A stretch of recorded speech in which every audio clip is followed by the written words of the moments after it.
Podcast Playground. Hooray! This is the Deron Harris Podcast. Here's your host, Deron Harris. Hey everybody, what's good? Welcome back to the program. I'm your host, Deron Harris, and this is the Deron Harris Podcast. Yo, check this out. When I say the words welfare queen, what do you think about? Who do you think about? And how does that make you feel? All right? I want you to sit on that for a second and internalize that. And while you're doing that, I want to ask you another question.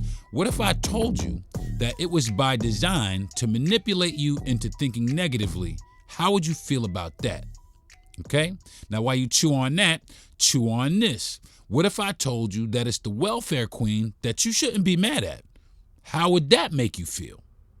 Okay? And lastly, what if I told you that it was a think tank and a room full of politicians who put this together in order to create this condition and the negative image of the black woman on purpose? How would that make you feel? I'm talking about welfare queens today, y'all, on the show. But first, I want to get with everybody on their mental health really fast and make sure that everybody's doing well mentally, because the world is out here wilding the fuck out. And, you know, I mean, it looks like there's no end in sight. So everybody's in for the long haul. And I just want to encourage everybody. Myself, I just got back moments ago from therapy, and now I'm sitting down here giving my podcast to you guys. And I just want to let you know, people, don't let people make you feel embarrassed for going out and seeking help, you know, on any level. Go out and seek this help. It's out there for you to get. Things is getting rough. And you ain't Superman, okay? I'm not Superman. You know, people need help. People need to get it off their chest. And there are plenty of people out there that are more than willing to help you. But you got to be the one to step forward and help yourself first. So I want to encourage everybody to please do not neglect your mental health. Go out, make an appointment, talk to somebody. Like I said, I just got back from therapy, and it's really the highlight. It's one of the major highlights of my week is to sit down and talk to my therapist about the things that are troubling me, or things that I have questions about. Just somebody to sit there and bounce these things off is immensely helpful. So don't deny yourself that help. So I'm going to take a quick fast break, and when I come back, we're going to talk about Shakita on the Deron Harris Podcast. I'll be right back. The Podcast Playground. Hooray! Now, back to the Deron Harris Podcast. Hey, y'all, what's good? Welcome back. So I'm talking about welfare queens, or the perceived. All right. Let's just get. Before I went to break, I asked a bunch of questions, and the first question I asked was, when I say the word welfare queen, what do you think of? Who do you think of? And how do you feel? That's actually 3 questions, but those were the first 3 questions. And now I'm going to break down what actually happened. Okay, this is what actually went down. This I'm going to give you kind of the cliff notes of how we got welfare queens. The first thing that happened was the economy fucked up. All right, the economy fucked up, and guess who needed most of the help? Take a wild guess, and let me give you a hint. It wasn't black people, and it wasn't Latin people either, and it wasn't Asian people. And it wasn't Arabs or Indians. It was white folks. It was white people. In the 1960s and in the 70s, there was a lot of factory jobs. And those factory jobs, they dried the fuck up. People became unemployed. Wages went down through the fucking floor, and poverty was starting to be everywhere. I mean, all across the country. I mean, all across the board, poverty. Now, during this period, most of the welfare recipients were the majority were the all-American white woman type, because, I mean, honestly, they were the majority of single mothers at the time. But this was a huge problem. This was a problem for people. This was a problem for politicians because it made them nervous. This made them nervous. Helping out poor people was starting to cost motherfuckers money. And you know who resented it? You know who resented it the most? Take a wild guess. It wasn't black people. It wasn't Latin people. It wasn't Arabs, Indians, or Asians. It was poor white voters who started to resent this. Poor white folks. They resented this. But the real problem, this is where the problem happened. Okay? This right here is where, because we got a problem. But this is where the problem really fucking went downhill from here. And it's okay. Conservative politicians, right? Southern conservative politics, we're like, we can't tell people that helping poor white single mothers is the issue. That's where it started. We can't tell people that helping poor white people is an issue. So what did they do? What did they do? They needed a villain. They needed somebody that everybody could get behind vilifying. Somebody with some melanin. They picked the black woman. Conservatives, they needed somebody to shit on. In other words, they needed somebody they could actively point their finger at and say, look at these people, look at them, look at what they are doing. Look at them abusing the system. Look at them. Just look at them. And instead of blaming corporations and tax cuts and the wealthy and shrinking wages, people blamed Shaniqua. They did. They blamed Shaniqua for fucking shit up. Now,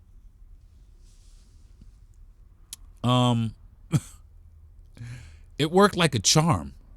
It worked hook, line, and sinker how they framed this whole thing.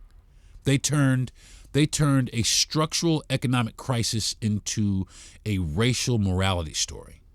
And it's crazy how this happened, because it was actually the Reagan administration that really kind of was the catalyst. They really kind of put this whole idea in everybody's head. This was the whole forefront behind the thing. And what it was there was a lady in Chicago, and yes, she was found, she committed some fraud.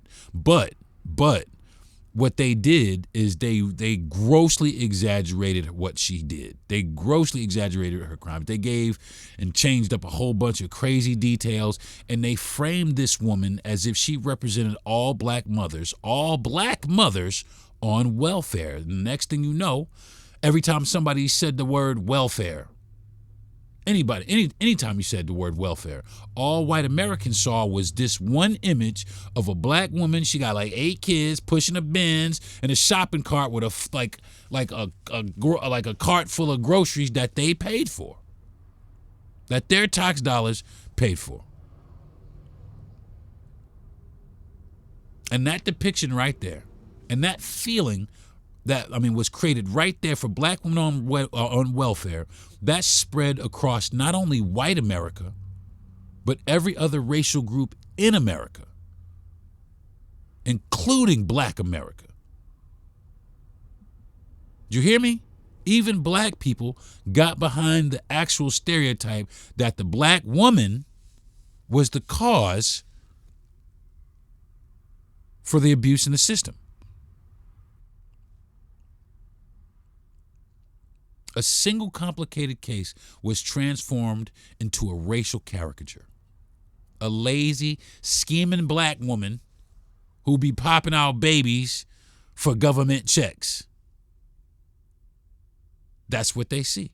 That's exactly what they see. And you can't tell them any different. That's the problem. You can't tell them that this is wrong. But the problem with that is it wasn't true. It wasn't true then, and it's not true now. But despite being the most oppressed demographic, they are still, black women still continue to not only succeed, but to thrive and innovate on a daily. In your motherfucking face. You feel me? No matter how hard people tried to keep black women down under the ground, they keep proving that stereotype wrong. They keep defunking that shit right in your face. They take that whole stereotype and they put it right back in people's mouths and they make them chew on it. But the media is a powerful thing, man. Black women, I mean, that's black women. Black women, they start businesses at a rate 5 times higher than the national average. How about that? Black women are also the most educated demographic in this country. Google it if you don't fucking believe me. Look at it. Black women. But the problem, like I said, is the media. The media took this whole thing. The media took this whole motherfucker and they ran. They ran with it. You know why? You know why? Because racism sells. Racism sells, y'all. News outlets, like everywhere, like all the news. Every time you turned on the news and like that period, all you saw was pictures of black families in welfare, I always have problems with that word, welfare lines. That's all you saw was pictures of black people like up and down welfare, like everywhere, every city. Every time they could get the imagery straight or together, that's what they put out there on TV.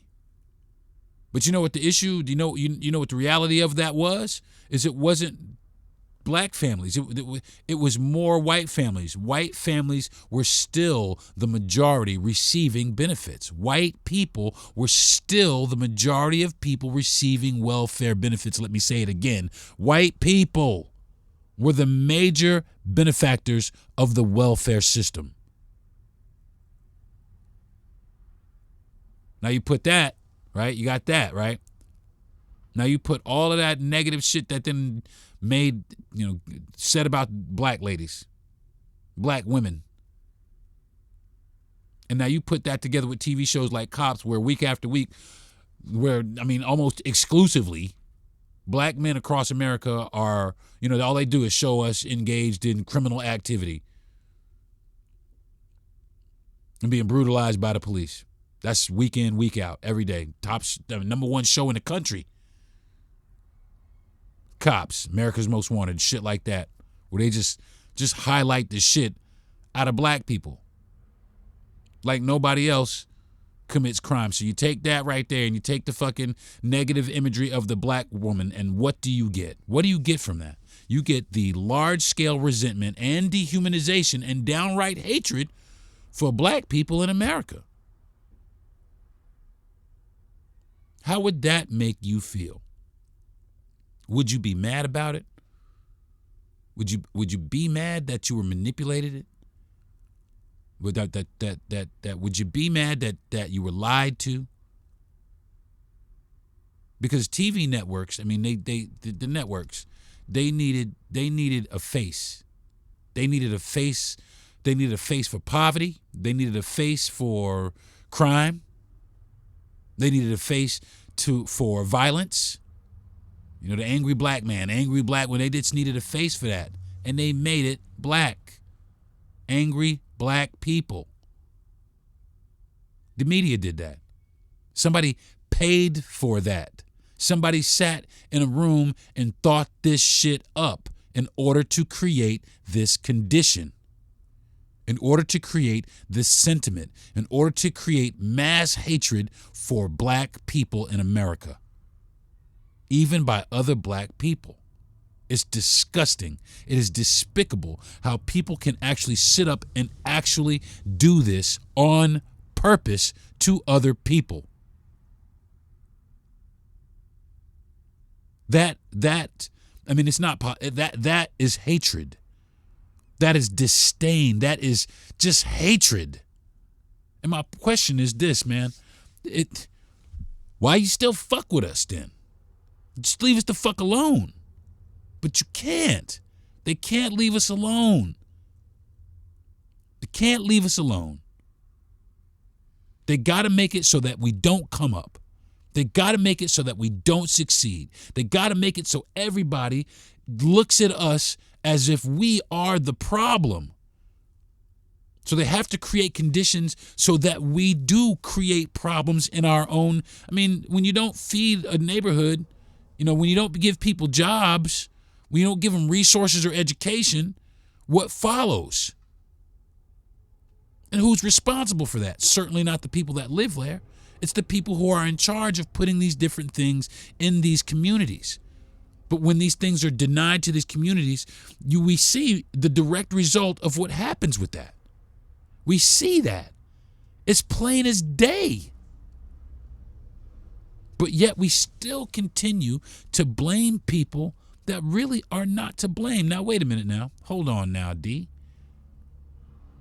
Some of these people are actually abusing. You're right. You're absolutely right. There are some of these people out here abusing this system. But think about it. Who created the condition? Who created the condition? Would you agree that they should share some of the responsibility for this condition? I mean, yeah, you got this woman out here, she might be committing welfare fraud. But who created the condition? And who initially abused the system? Huh? I mean, dead ass. Who initially started abusing the system? Who were the majority of the recipients? It wasn't us.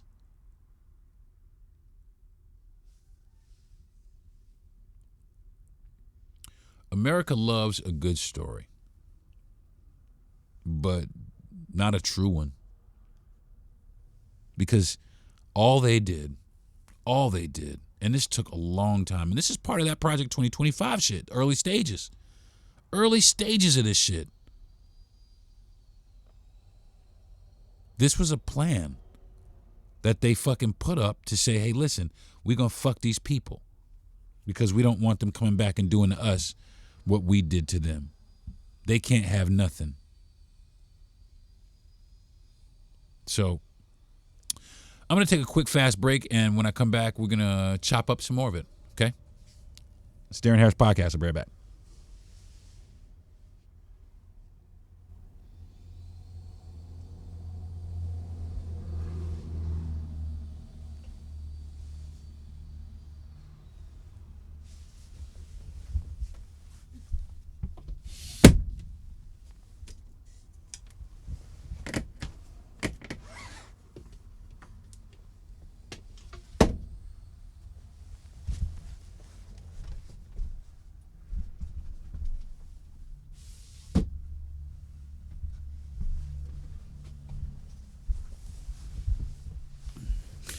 All right, y'all, I'm talking about welfare queens. Damn, I got to get this word. Welfare queens. Talking about welfare queens today, how we got them, and who they really are. Who are the real welfare queens?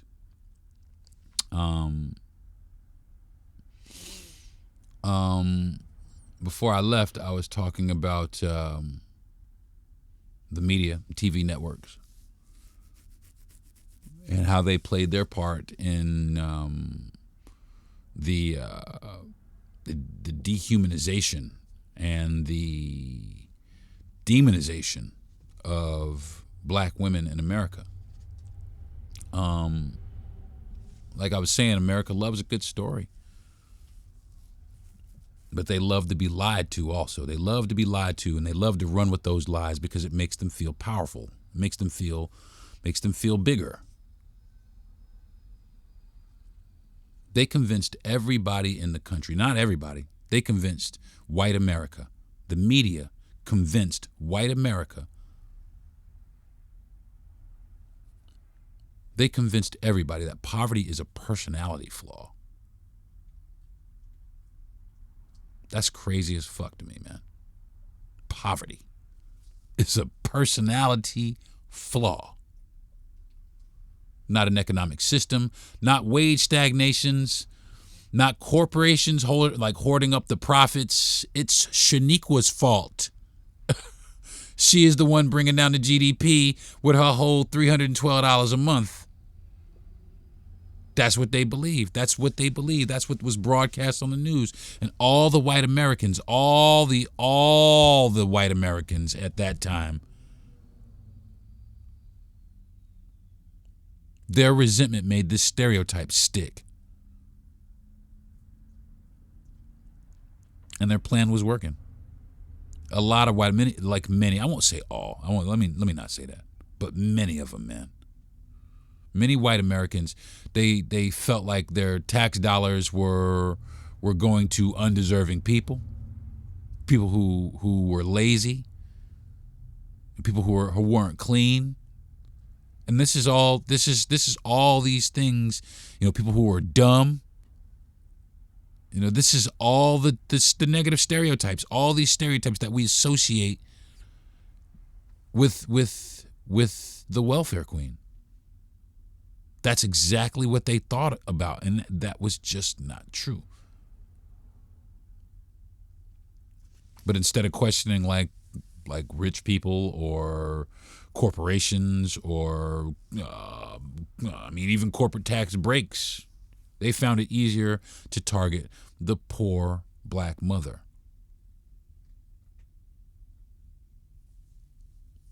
It's crazy, man, because that stereotype right there, it's as I sit here and think about it, just sitting here thinking about cops, because when I was young, I'm sitting there, I watched a lot of this, watching cops, and then this whole thing, man, this stereotype, about black people gave people a way.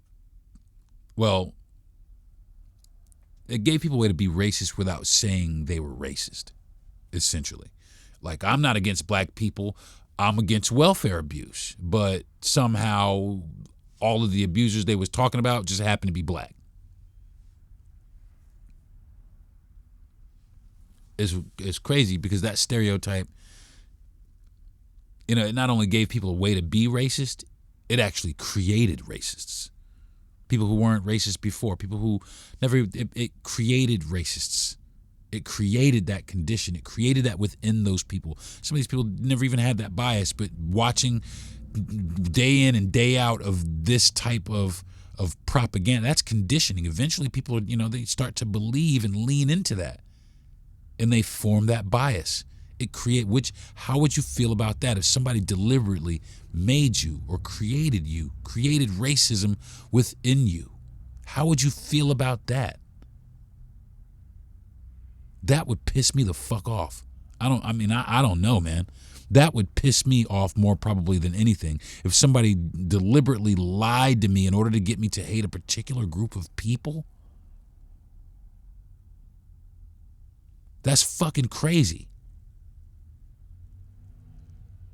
I never had to hate these people. It was you lying the whole fucking time.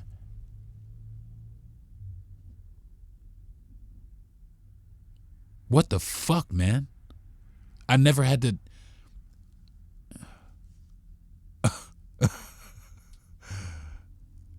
I remember my podcast a couple podcasts ago. Fucking racism is bad for your health. These motherfuckers are bad for your health. Racism is bad for your health. And these people with this rhetoric, it's so fucking diabolical, man. And the most baffling part is we continue to elect these people. We continue to put people like this, people who don't care about the value of other people's lives. We continue to elect these people. They lie. We got to recognize it and understand it. Need to push that shit out of here. Take another quick, fast break. When I come back, we're gonna wrap this. Puppy up. It's the Deron Harris Podcast. The podcast playground. Hooray! Now, back to the Deron Harris Podcast.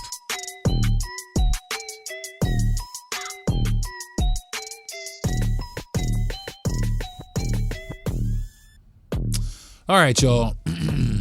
So, ultimately, what did this do? What did this narrative do? What did it accomplish? Ultimately, what did it accomplish? Well,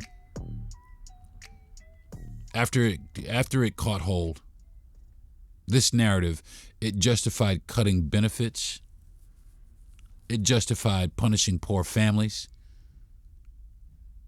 And it blamed poverty, okay? Poverty on black women.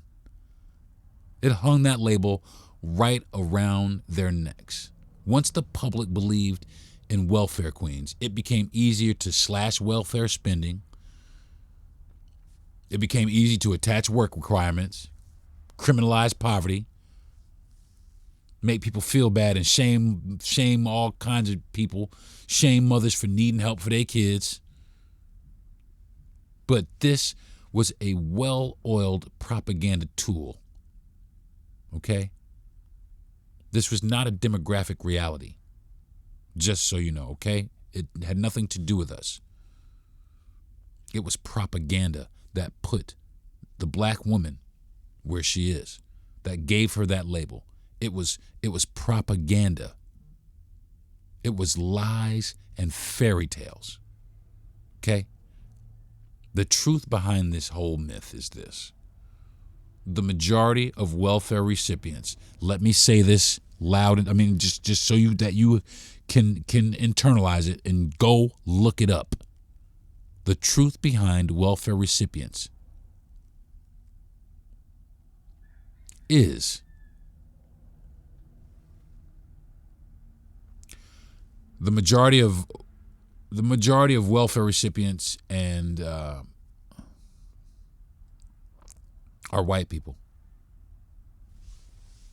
The majority of welfare recipients are white Americans, still. It was then, and it still is, white people. At them times, fraud rates back in when they were declaring that was all kinds of fraud, fraud rates were extremely low. At that time, most people on welfare were working.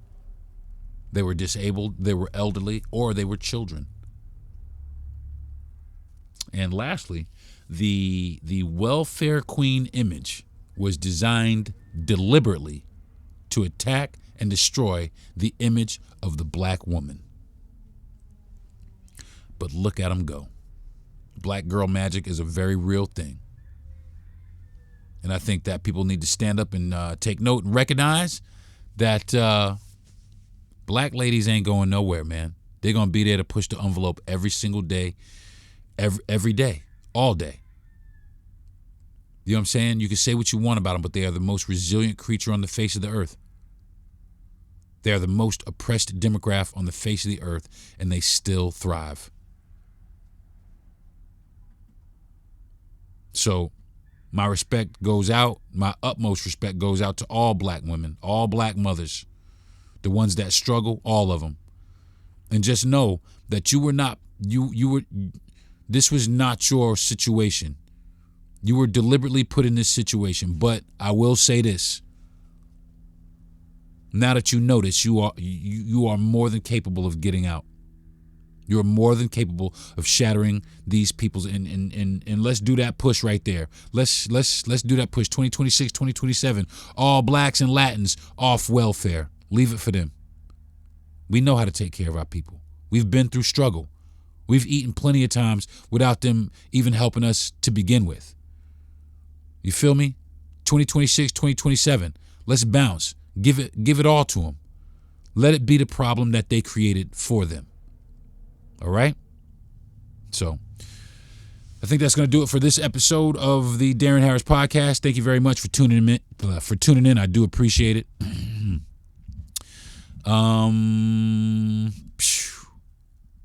It's crazy, man. Go out and hug your sister, man. Go out and hug your mother. Tell her that you love her. Tell her that you appreciate her sacrifice and everything that she had to endure. You know, especially if y'all in the system, go hug your moms, man. You know what I'm saying? Encourage her. Let her know that she is important. Let her know that she is valid, and all these lies and myths that have been created about her are exactly that, lies and myths. Let her know that she is stronger than all of that shit and that she can overcome all of that shit. Okay? So until next week, I want to thank my parents, man. I want to thank my mother. My mother, you know, there was times we was on public assistance. You know, but my mother she wasn't a welfare queen. My mother's not on welfare now. You know what I'm saying? Plenty of people use the system for what it's for and get the fuck right up off it. You know what I'm saying? So stop with the thinking that you know, black people just ride it out.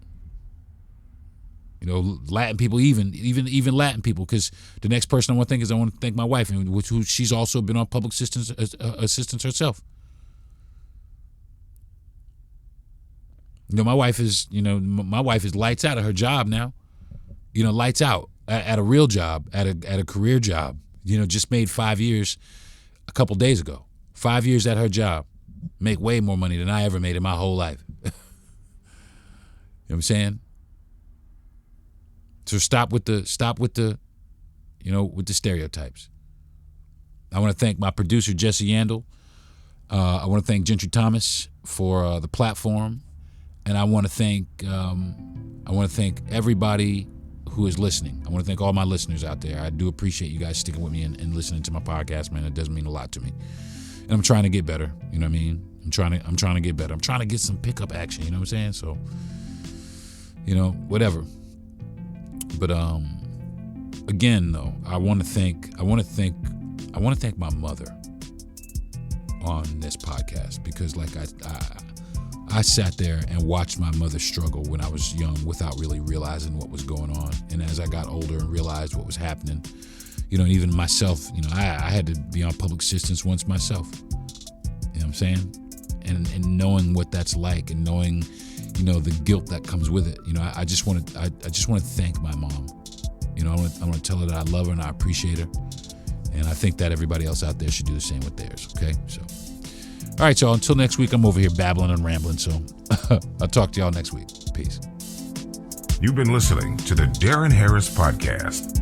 Subscribe to the show, give a good rating, and everything you need to know is at DeronHarris.com.